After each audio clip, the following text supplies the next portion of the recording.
Welcome everyone. This is going to be a little bit different. I'm here today with your usual host, but things are going to be changing around here, aren't they? They are. Change is with us. Change is good. Change is good. You Change should see creates the look on his opportunity. face. Change might not be that good. The notes that he's prepared today, I'm sure we'll get through to a few different questions. But bit of a heads up, everyone. So the podcast is going to change, and your good friend Richard Lane is going to be speaking through some interesting stories. Is the plan at least, and asking what and why about a bunch of stories. I'd love to get a bit of an example from you. What kinds of stories do you think you're going to be hearing from guests coming on in the near future?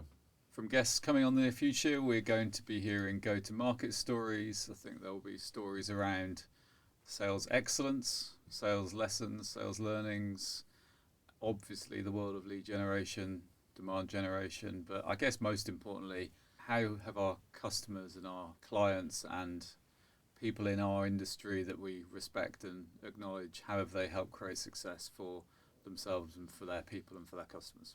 Looking forward to it. I'm hoping that you're going to get the chance to pick holes and poke holes in, why did you do that? Is what I really want to hear, and what I think listeners are going to hear quite a lot of. They changed the SDR model or something like that. What's the reasoning? And then you're going to pick out from your experience, why did you do it that way? Yeah. Why didn't you do it this way? And hear, why things happen the way that they did for these people. So I think it's going to be pretty interesting.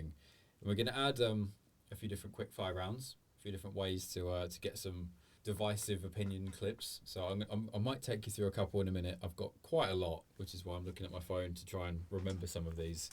I think maybe we'll do a couple at the start and a couple at the end of each episode, if that sounds good to you. Sounds good. Okay, cool. Well, I'll start with one. This one might have been one of my favourite ones, and you might reject this, and it's okay if you do. How many rejects can I have? Can we say a maximum of 3 in today's recording? Okay. What if I have 15 questions? Yeah, okay. Okay, maximum of 3 rejects. Let's see where we get to. Tell me about the most difficult go-to-market project or strategy you've ever worked on. So this is a really challenging question. I'm not going to reject it, but I think every project is unique and comes with its own challenges. And I think brand recognition, brand resonance is a really important factor for what delivers a successful program. And a quick example of that is that if I'm selling as Deloitte into CFOs, I can probably get a lot of meetings opportunities for you. If I'm selling an unknown piece of really cool financial fintech software, but there is no brand recognition, then it's going to be really, really hard. Now, you might look at the same market, the same personas, the same decision makers, and that one difference being the brand. And so we have a myriad of those left and right turns with every project that we have. Great products, unknown brands, really well-known brands, services, etc. So I think there are uniquenesses to everything. Probably going back into some of the past durhamlane projects, we've sold a lot of software development services for our customers. No product, no service, taking ideas and turning them into solutions with technology. They were rock hard, but really enjoyable. So we did some great work in that space, but yeah, those were difficult programs. What I heard really was no brand, so it means when you're cold calling, you're very much cold calling, and where there's a bit of the value of what the sale means is you've got to have advice and credentials to come with it, and you're trying to sort of help build someone's dream, but maybe even the ways that they think to do it might not be correct too, and that's a whole level of consulting as well. Yeah, absolutely. Difficult. I can see why that's a pretty difficult one. Okay, I'll move on. Tell me about a surprisingly successful strategy that you've experimented with over the last few months or so. So this is, I've always believed that B2B engagement tends to follow B2C activities. So a great place to sell to me, for example, is on Instagram. So a great place to sell or get the attention of decision makers is in the moments where they're relaxed. So how do you blend those two worlds together? So maybe I'm able to create relevant messaging, push out through Instagram, other social channels, which typically I might be looking at when I'm in a relaxed mode.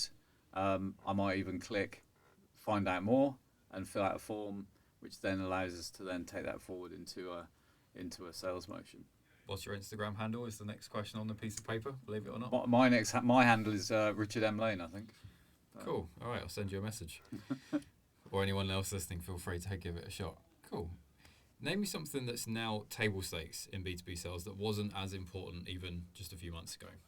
So this is a really funny one for us because outbound calling is table It wasn't a stakes. few months ago. Well, it wasn't. Everyone was relying on email or inbound. You know, if you've been anywhere near LinkedIn for the last quarter, probably maybe a little bit longer, it's like it's all about outbound. So you know, we knew that was the case. It's never gone away for us. But actually, I think from a mainstream perspective, there's now an understanding that we have to go out and find potential customers. They're not just going to come looking for us. So the new thing is cold calling. Yeah, exactly. Funny that though, it never goes away. Exactly. Even though it's dead, apparently. Yes, indeed. Speaking of dead and buried, will the SDR role die?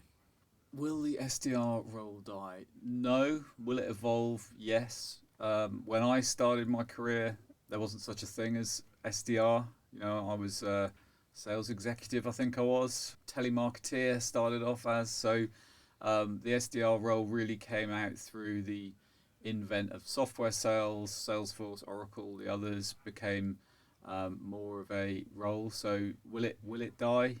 No. Will it evolve? Yes. As someone who sells what durhamlane sells, great answer. Thank you. Appreciate that. I'll roll one little question in with a small plug afterwards. So keep that in mind. What would your advice be to a business looking to build a sales org from scratch? So I think if you're going to build a sales org from scratch, I think firstly I would think rather than sales org, I'd think RevOps. So I would think of my sales team and my marketing sales team. So I'd be thinking about all of the different channels. I'd be thinking about being proactive, being really also reactive. So not just going out into market, but responding really rapidly to people that find you. How do they find you? Goes back to that Instagram comment, but you've got to think outside the box around creating interest.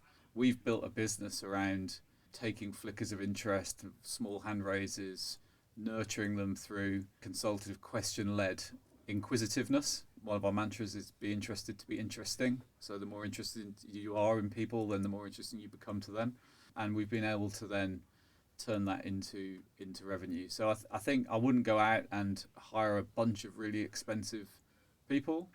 I also would have the right people in the right roles at the right time. Where's that from, the interested to be interesting? I've heard that a few times, I just don't know who quoted it. Well, it's durhamlane mantra number 3, be interested to be interesting. I did sort of nick it, I guess, from Stephen Covey, Habit 5.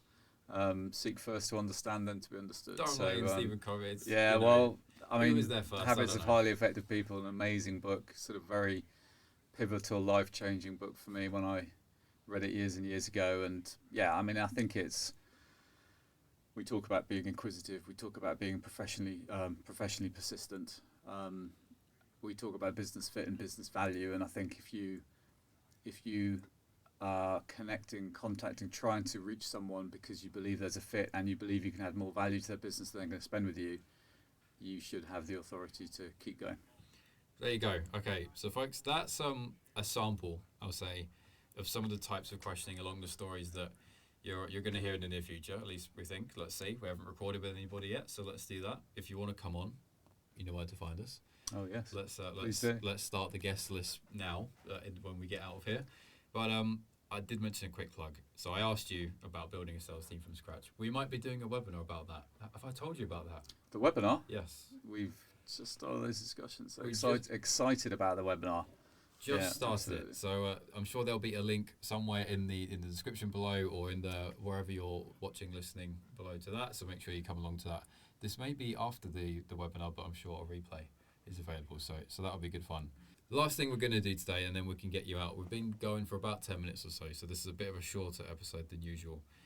I want to ask some questions that are going to make people sweat.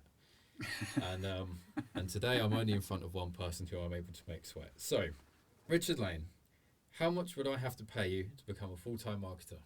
Pounds sterling. I feel like I'm already one. I'm a founder of a business, so no money required.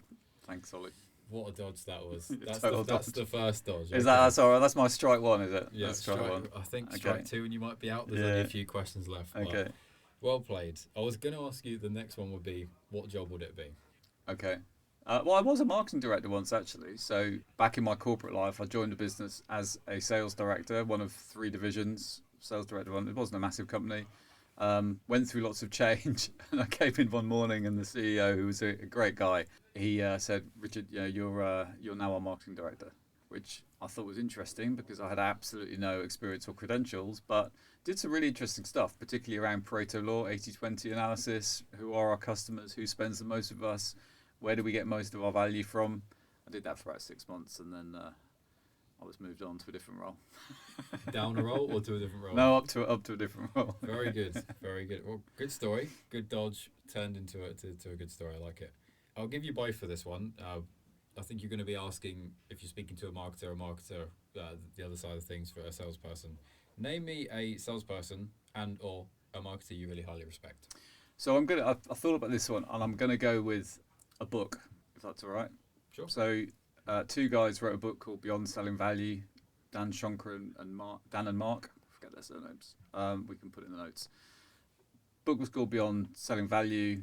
I read it just as I moved into my first proper global enterprise sales role, and it sort of changed the way that I approached business and was foundational for me in terms of thinking differently about that consultative sell, and helped me win a lot of big programs and make a lot of money. So I would like to thank them for that.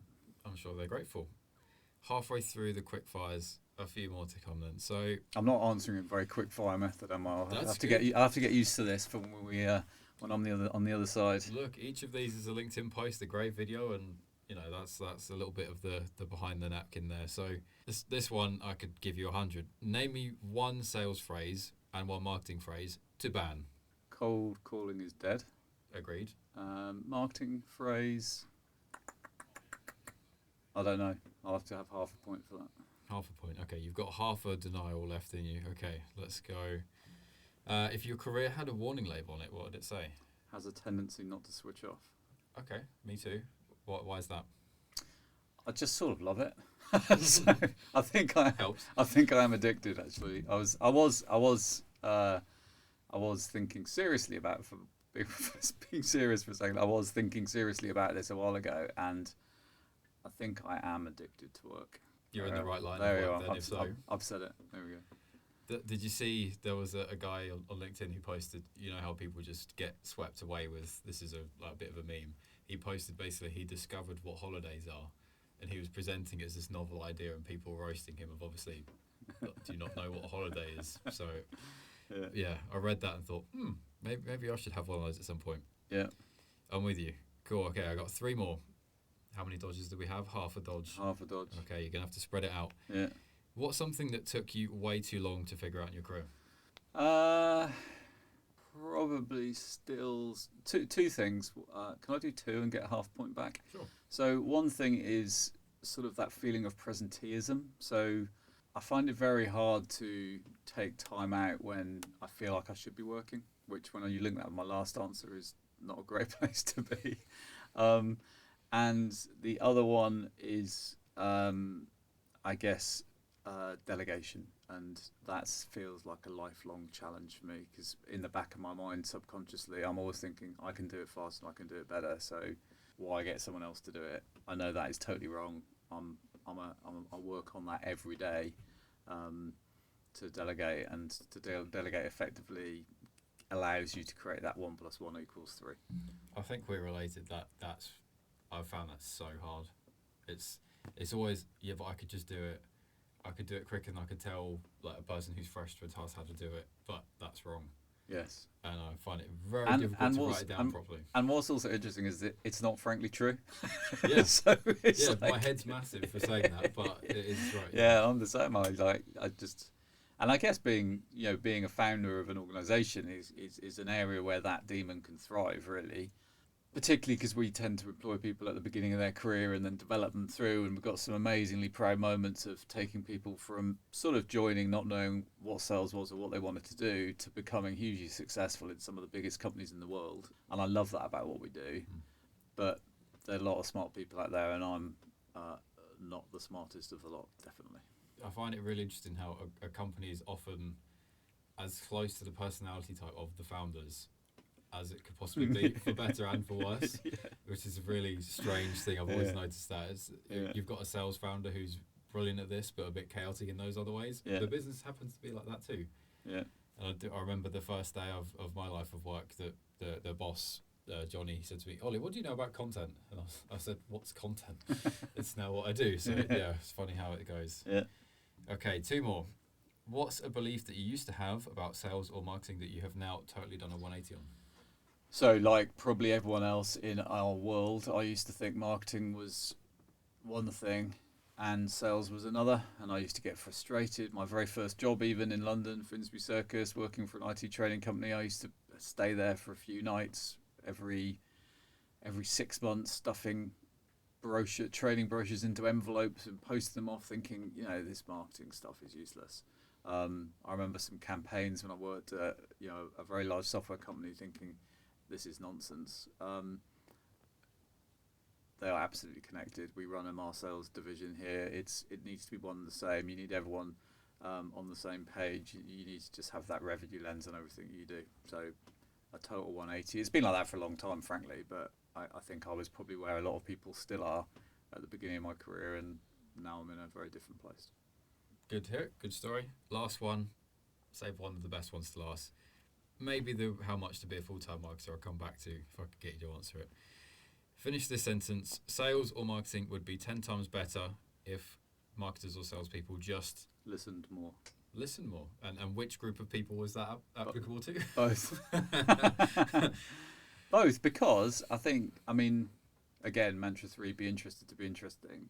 If you spend your time listening to what someone is saying to you, both from a marketing, from that initial point of view, but also from a sales perspective, then you're going to ask better questions. You're going to get to the heart of the matter more quickly, either for the and it becomes an opportunity, or you qualify out. It doesn't matter which. Both are really valuable, and people, frankly, are still terrible at listening. I've spent a life in sales, or a career in sales, having to purposefully actively listen every day, and the downside of that is sometimes I go home and I realise I just don't actively listen at all. So you sort of want to relax, and sometimes that means that you don't bring your best self in the home environment, and you should do, because it's as important, if not more important, than the other side. So active listening is hard. That's why people don't necessarily do it. So if we all did it more, we'd all be better. There's I don't know the source of this data, but a salesperson who I know is very good told me that they've done a test, and they've cited this test, the study, something to the effect of, in every 45 words a prospect said, the salespeople could recount 5 of the key points of it, which is a staggeringly low amount. And people who are really good at active listening probably even get to 15, not 30, not 20, not 40. At 15, which it tells you how much we actually miss. Which is weird to hear that number, isn't it? I was once taught 95, the rule 95-5. So in a discovery, if you can talk for 5% of the time and have the other side talk for 95% of the time, you win, and it is totally true. Wherever I've achieved that, and the reason why that happens is because you're just tripping the conversation along with very short question sentences, and you're having the other person undertake a bit of personal therapy, and you become the solution partner. Then I have to ask, what's your average talk time on discovery calls? 5%. No. Is it? 4.5. Yeah, but it's when I've I guess definitely when I was doing a lot of consultancy work in my first business, then I would be tracking that. And actually, whenever I've got, and 95.5 is really hard, by the way. So I'm sure I'm not at 5%. But when you get that right, something happens, and you tend to go on, and hopefully you win that deal. Last one. How much would I have to pay you to become a full-time marketer? $1 million. Just $1 million. All right, someone make it happen. Yeah, well, okay. Well, can we say redo that? $3 million. I want a finder's fee. It's on record. Yeah. How long would I have to do the job for? What are the hours? I don't know, full time plus. You know, you can't. See, I'm switch now off. asking the questions. You know, You can't switch off, so you Yeah. know it's whatever time you want to make it. Yeah. Good. Very good. All right. Thank you, sir. Good fun. Thank you. Enjoyed that. New style to the podcast. I can't wait to see you in action doing this with guests with other stories to tell. How was it to be in the hot seat today? Great. Love it. Yeah. Good. Hopefully some good stuff in there and a bit of value we can chunk up, Good fun. cut out, and share with the world. Plenty of clips to come with you. Plenty of clips to come with other people in that chair over there or online and Zoom and other places. Yep. Any last words before we close out? No, if you, I guess really, if you would love to be on the podcast, the insiders, if you would, tune into the webinars we're going to be doing. Excited about all of that, and love to have people that love marketing, love sales, and most importantly, want to grow their businesses and help their teams be successful.